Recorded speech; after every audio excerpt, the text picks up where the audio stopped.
Okay, hi everybody. So I wanted to make a really quick video about how I organize my seeds for the year. Here is what I use for my seed packets. This is just a photo organizer. You can get these from Michaels online. We don't have a Michaels near us, but I found these online. They're usually like $40. Please do not pay $40 for one of these things. They are cheap. They work great, but they're cheap. You can get them on sale for like $14, $15, and they're on sale all the time. So just be patient and find one when they're on sale. They're definitely worth having, that is for sure. So here's a basic outline of what I do. I use painter's tape and I put dates on each little bundle of packets. Painter's tape comes off really easy, so I can reuse it every year. Reuse the container every year. And then I mark everything out by Fridays. So I like to plant stuff on a Friday because that's the day that I can kind of relax and do stuff, and we don't have any extracurricular things after the kids' school and blah, blah, blah. So if I put the painter's tape on the left side of my containers, that means that I want to start it inside under lights. So I'll do that. And then if I put it on the right side, that means I'm going to start these direct sown outside. And then I also have a few over here that are like mass bundles of seeds. And these are just like my flowers and things. And I'll just plant these in between when I have time. Nothing super specific with those. And then I start a spreadsheet. And every year I do a spreadsheet, and I can look back and see what things worked for me, what things didn't work for me. And then if I don't want to plant something again, I can just delete it from my spreadsheet, replace it with something else, or just not replace it with something else. So here's what my spreadsheet looks like. It's a really good reference, and it makes planting pretty easy. And then I kind of know where I want to plant certain things, and etc. and so forth. So here's what we got. We do different columns for different things that I'm interested in. So I have the type, the brand, variety, start date. Like I said, I like to split these up into Fridays. So I'll detail over here what I want to plant on a certain Friday. Whether I want to plant inside or outside. So inside would be under lights, outside would be direct sown. What part of my garden I want to plant. I have several different gardens on our property. So I just have little nicknames for everything. And then I kind of know, okay, I want to plant these onions in the big garden. And then how many? So the next one is quantity. Do I want to plant 5 plants? Do I want to plant all of the packet? That's something that you want to think about for each location. You might have some of one plant in a different location and different quantities. You know what I mean. And then the planting depth. Once you start gardening, you kind of just know that, but I still put it on there. It's a good reference when I'm starting seeds, especially inside, because sometimes I get a little lazy and just poke hole and put everything in there, you know. And then the maturity date, that's a really good thing to have on your chart, so that way you know. This is another thing that the more you garden, you'll kind of just remember when stuff matures, but it's just a good growing reference to have. So make sure you put that on there. Most of those details are on the back of your seed packets. And then I also have a characteristics column over here. Different things have different characteristics that you want to remember. Like I have some peas here. These are shelling peas. You know, you don't want to freeze them whole and be like, oh, why is this stringy and tough? Well, it was a shelling pea. So that's something that you should reference. And then, of course, your tomatoes, determinate, indeterminate, so that way you know how big they are going to be. And that also helps you to look at it and reference it and think, oh, I might not want to put that in a pot because it's a big tomato, or you know what I mean. And then I also put, when I get down to other things, like the strawberries and asparagus, those are perennials. I don't need to put that on there. That's kind of a given, you know that. But I put that on there anyways. And then I have more of my spreadsheet here. When you get down to flowers, I just started putting my flowers in for the year. You'll want to know if those are perennial in your area or not. That's another thing when you start growing, you kind of just remember. But it is a nice thing to just look at it and have that reference. So this is just a little bit of what my spreadsheet looks like. I just kind of started it. I'm a little bit behind this year, but there is how I organize my seeds. And I'll show you what I got in my little bundles here quick. Okay, so we'll just go through the weeks. I put onions on here, but I also have some lavender seeds. I need to start these in the cold, so I'm going to put them on a paper towel in the fridge and start those. And then I've got some Walla Walla onions. I'll start those under lights. And then the next week here, I've got these peppers from Jung Seed, jalapenos from Haas. These are some seeds from last year, just sweet peppers, King of the North peppers.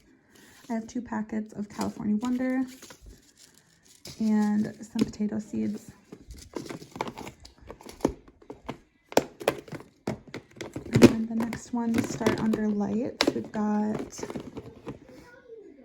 some Better Boys. These are just a seed from the grocery store, but I really like these. Super sweets.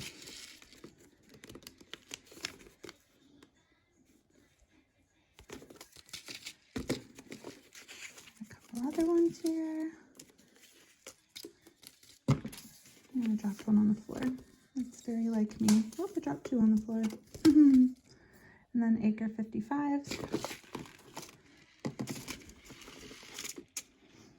I'll pick those up in a minute. What else do we got here? So this would be the next week. I have some coleus seeds from last year that I need to do. I've never grown these huckleberry ones. I talked about them in my seed haul. I'm excited to try these out. These huckleberry seeds, salvia, more salvia. I'm going to plant a bunch of that. And then these are all snapdragons, petunias. What else is in here?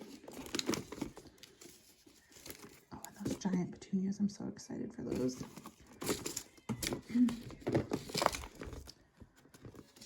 This is not easy to do with one hand, but we're going to make it through, chaos or not, right?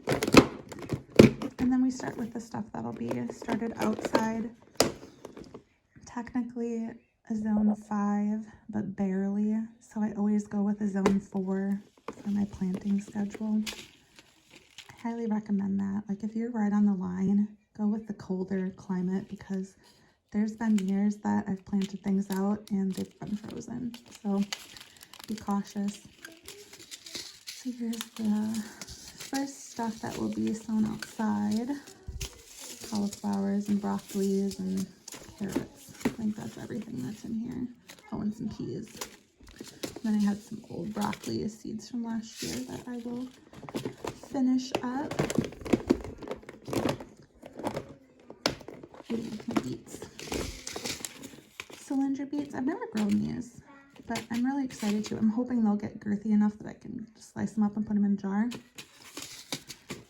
And then some more beets. These are all just beets in this one.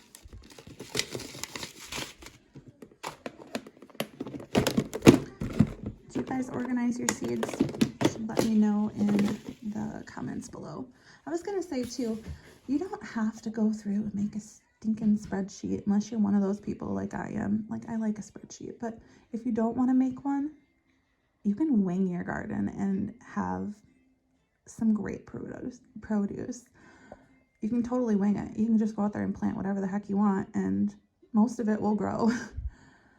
But the thing is, it's nice to know what you're planting, when it was planted, because you're not going to remember the next year. And some stuff might not germinate for you. Some stuff might not grow well in a certain area, and you might want to switch it to a different area in your garden.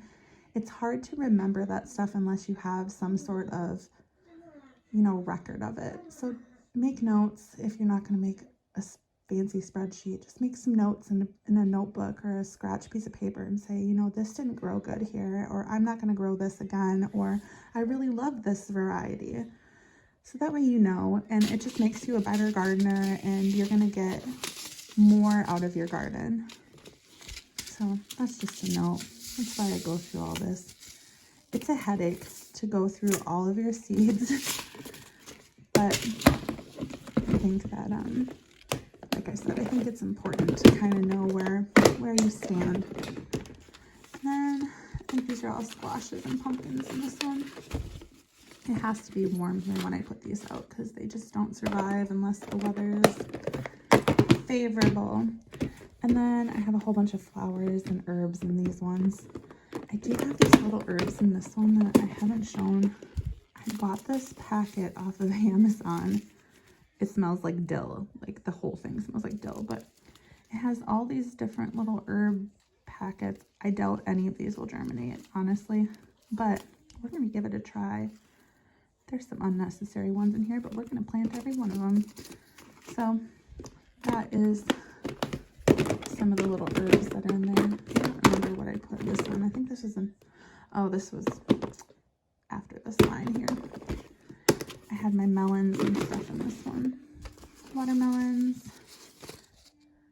Yeah, I will definitely let you know how the watermelons go this year. For whatever reason, I got one beautiful watermelon last year and that was it. I talked about it in my other videos, but so that is everything that's here for now. I don't like to buy all my seeds online because I do like to grab a couple of them at the store because it's fun to buy seeds. So anyways, that is kind of what I do. I hope that you guys are getting ready for your garden and it's going to be a lot of fun. I'm excited to share everything that we have growing. So, all right, thank you.